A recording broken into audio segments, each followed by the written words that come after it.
नमस्कार साथियों, स्वागत है एक बार फिर से आप सभी का। भारत सरकार द्वारा किसानों के लिए संचालित एक महत्वपूर्ण योजना प्रधानमंत्री किसान सम्मान निधि योजना के विषय में, जिसके तहत काफी समय से लाभार्थियों के द्वारा हमारे वीडियोस के अंदर कमेंट करके ये पूछे जा रहे थे कि पीएम किसान सम्मान निधि योजना यानी कि प्रधानमंत्री किसान सम्मान निधि योजना के तहत नए लाभार्थी किसानों का पंजीकरण कब से शुरू होगा। जो लाभार्थी पहले से पंजीकरण करा रखे हैं लेकिन उनका फॉर्म अप्रूव नहीं हुआ है, उनका जो फॉर्म है वो कब तक अप्रूव होगा। तो साथियों, इससे संबंधित आज की इस डिटेल वीडियो के अंदर मैं आप लोग को जानकारी प्रोवाइड करूंगा कि नए लाभार्थी किसान किस तरीके से इस योजना के लिए आवेदन कर सकते हैं और जो लाभार्थी आवेदन कर चुके हैं वो अपने फॉर्म को कैसे अप्रूव करा सकते हैं। तो साथियों, इसी के बीच में आप लोग को यहां पर बताना चाहूंगा कि आप सभी के लिए एक बहुत बड़ी यहां पर खुशखबरी निकल कर आ चुकी है, क्योंकि साथियों सभी राज्यों के अंदर नए लाभार्थियों का पंजीकरण और फॉर्म अप्रूवल की जो प्रक्रिया है साथियों वो एक बार फिर से शुरू कर दिया गया है। तो साथियों, अगर आप अभी आवेदन करते हैं तो आपका जो फॉर्म है वो कुछ ही समय के अंदर अप्रूव हो जाएगा और आप भी पीएम किसान सम्मान निधि योजना के तहत एक बेनिफिशियरी बन जाएंगे। सालाना आपके खाते में भी 6,000 रुपए की जो राशि है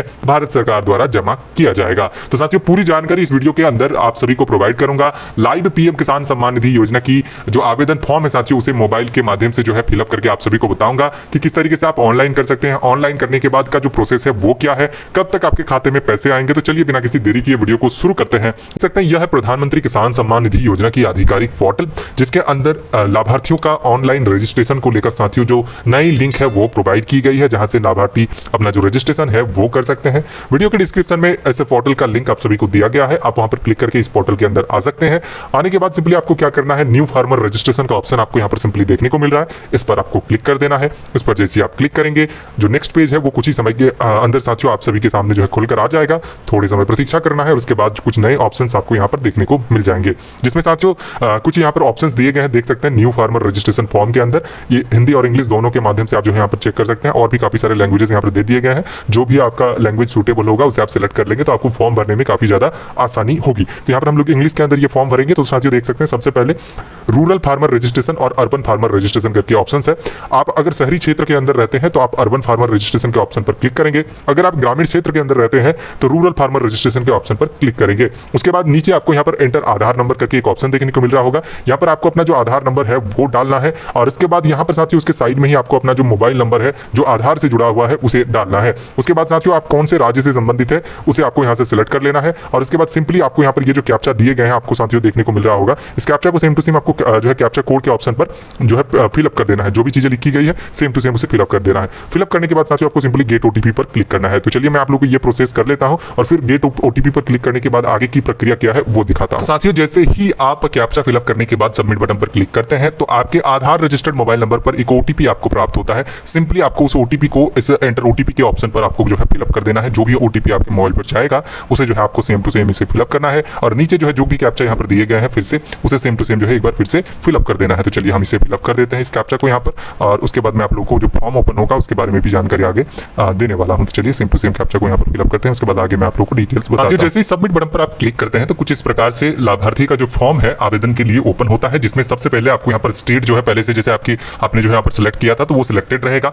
दूसरे नंबर पर आपको अपना जो है डिस्ट्रिक्ट सिलेक्ट करने के लिए कहा जाता है, तो जो भी डिस्ट्रिक्ट होगा वहां से आपको यहाँ पर सिलेक्ट कर लेना है। उसके बाद सब डिस्ट्रिक्ट आपको सिलेक्ट करने के लिए कहा जाता है, तो जो भी आपका सब डिस्ट्रिक्ट होगा डिस्ट्रिक्ट को आप जैसे ही सिलेक्ट करेंगे तो आपको सब डिस्ट्रिक्ट जो है देखने को मिल जाएंगे। उसके बाद साथियों एक और ऑप्शन आपको यहाँ पर देखने को मिल जाता है, मैं आप लोगों को दिखाना चाहूंगा कुछ इस प्रकार से। सब डिस्ट्रिक्ट को सिलेक्ट करने के बाद यहाँ पर आपको अपना ब्लॉक सिलेक्ट करने के लिए कहा जाएगा और ब्लॉक को जैसे आप सिलेक्ट करेंगे उस ब्लॉक के अंदर जितने भी विलेजेस हैं उसकी लिस्ट आपको देखने को मिलेगी। तो आपका जो भी काम है उसमें उसे जो है सिलेक्ट कर लेना है। जैसे साथियों विलेज को सिलेक्ट करेंगे उसके बाद नीचे आपको अपना नाम और जो है जेंडर यहाँ पर देखने को मिलेगा। आपको यहाँ से अपना जो है कैटेगरी जो भी होगा उसे सिलेक्ट कर लेना है, एसटी, एससी, जनरल या फिर अदर्स जो भी है वो आपको यहाँ से सिलेक्ट करना है। फार्मर टाइप के अंदर आप अगर स्मॉल फार्मर है तो उसे सिलेक्ट करेंगे 1 एंड 2 हेक्टेयर के अंदर अगर आपका जो है जमीन है तो आप उसे सिलेक्ट करेंगे स्मॉल को, और अगर उससे ज्यादा है या फिर कम है तो आप अदर्स को सिलेक्ट। उसके बाद साथियों यहाँ पर आपको जो है सिलेक्ट आईडी टाइप में आधार देखने को मिलेगा और ऑलरेडी वो आधार सिलेक्टेड है जब आपने ओटीपी के माध्यम से वेरिफिकेशन किया था। उसके बाद नीचे आधार नंबर आपका यहाँ पर हाइड रहेगा, मोबाइल नंबर आपको देखने को मिलेगा, एड्रेस देखने को मिलेंगे, पिन कोड, फादर या फिर मदर, हस्बैंड नेम जो भी होगा वो देखने को मिलेंगे। उसके बाद साथियों यहाँ पर एक ऑप्शन आपको रहता है लैंड रजिस्ट्रेशन आईडी, आपका जो भी जमीन का रजिस्ट्रेशन आईडी है उसे आपको यहाँ से यहाँ पर डालना है। उसके बाद आपको राशन कार्ड नंबर यहाँ पर डालना है, ये मैंडेटरी नहीं है, अगर आपके पास है तो आप डाल सकते हैं, नहीं है तो आप नहीं भी डाल सकते हैं। उसके बाद आपको यहाँ पर अपना डेट ऑफ बर्थ देखने को मिलेगा, एक्सेप्टेंस फॉर पीएम किसान मानधन योजना। अगर आप पीएम किसान मानधन योजना से भी जुड़ना चाहते हैं तो आपको यस करना है, नहीं करना चाहते हैं तो नो करना है। तो मैं आप लोगों को बोलूंगा कि हमारे चैनल पर पीएम किसान मानधन योजना से जुड़ी वीडियोस है, आप उसे एक बार देख ले, उसके बाद कंफर्म हो जाएगी आपको उसमें जोड़ना है या फिर नहीं जुड़ना है। उसके बाद साथियों नीचे जैसे ही आप आएंगे तो यहाँ पर आपको सिंगल और ज्वाइंट जो है ओनरशिप लैंड होल्डिंग का जो है डिटेल्स देखने को मिलता है। अगर आपका जमीन जो है संयुक्त रूप से और भी लोगों के साथ जो है तो आपको जो है ज्वाइंट पे यहाँ पर क्लिक करना है, और अगर जमीन आप ही के नाम पर है तो आपको सिर्फ यहाँ पर साथियों सिंगल पर क्लिक रहने देना है। उसके बाद साथियों यहाँ पर एक ऐड करके आपका जो है ऑप्शन जो है आपको देखने को मिलता है, सिंपली आपको उस पर क्लिक करना है। अब जैसे ही उस पर क्लिक करेंगे आपके सामने काफी सारे जो ऑप्शंस है वो देखने को मिलेंगे, जिसमें आपको सर्वे खाता नंबर जमीन का जो होता है वो देना है, दाग खसरा संख्या खसरा नंबर जो है आपको यहाँ पर देने हैं, एरिया जो भी आपकी जमीन की एरिया है वो आपको यहाँ पर देना है, लैंड ट्रांसफर स्टेटस यहाँ पर आपको देने हैं। अगर आपका जमीन 2019 के पहले का ट्रांसफर किया हुआ है तो आपको यहाँ पर इस पर टिक करना है, अगर उसके बाद का है तो आपको यहाँ पर इस पर टिक करना है। लैंड ट्रांसफर डिटेल्स के अंदर आपको यहाँ पर बताना है कि किस प्रकार से जो है आपको जमीन मिला है। अगर आपको जो है गिफ्टेड जमीन है आपका, अगर विरासत का जमीन है तो आप यहाँ से सेलेक्ट करेंगे, जो भी होगा जैसे ही मिले हैं आपको वहाँ पर देना है। लैंड डेट वेस्टिंग भी आपको देने होंगे, जिस टाइम ये रजिस्ट्रेशन हुए थे उसका आपको यहाँ पर डिटेल्स देने होंगे, या फिर जब अपने रसीद कटाया होगा उसकी डिटेल्स आप यहाँ पर दे सकते हैं। उसके बाद नीचे पट्टा नो RFA करके है, तो आपके पास अगर पट्टा है तो आप दे सकते हैं, यस करेंगे, और नहीं है तो आप यहाँ पर नो करेंगे। उसके बाद सिंपली आपको यहाँ पर ऐड पर क्लिक कर देना है। ऐड पर क्लिक करते ही आपका जो डॉक्यूमेंट्स की जो डिटेल्स है जमीन से संबंधित वो यहाँ पर ऐड हो जाएगी। और इसके बाद नीचे आपको क्या करना है, चूज फाइल के अंदर जितने भी डॉक्यूमेंट्स आपके हैं जमीन से संबंधित उसे जो है एक PDF फाइल के अंदर जो है आपको साथियों अटैच कर लेना है। सभी दस्तावेज जिसमें आपका जमीन का खतियान और साथियों जमीन का जो भी पर्चा होता है उसके साथ आपका जो लगान रसीद है उसे भी अटैच करना है। उसके बाद चूज फाइल पर क्लिक करके फाइल को जो है चूज कर लेना है,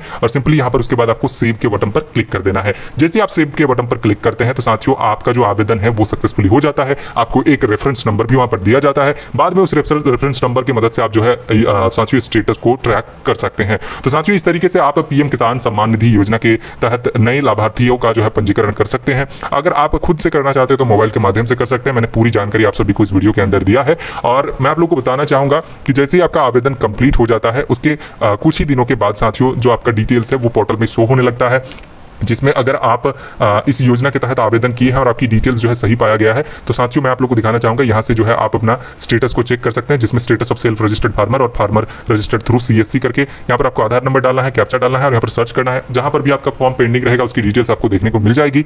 लगभग 1 महीना से 45 दिनों के अंदर आपका फॉर्म जो है अप्रूव हो जाता है। अगर सभी चीजें सही रहती है तो साथियों आपको जो है जल्द ही इस योजना से जोड़ दिया जाएगा, और आने वाले समय में इस योजना के तहत जब किस्त ट्रांसफर की जाएगी उस समय आपके खाते में भी पैसे रिसीव होने लगेंगे। साथियों ये थी जानकारी पीएम किसान सम्मान निधि योजना के अंतर्गत लाभार्थियों का पंजीकरण कैसे आप कर सकते हैं। अगर जानकारी अच्छी लगी तो वीडियो को लाइक करें। इस प्रकार के और भी वीडियोस देखने के लिए हमारे चैनल को जरूर सब्सक्राइब करें।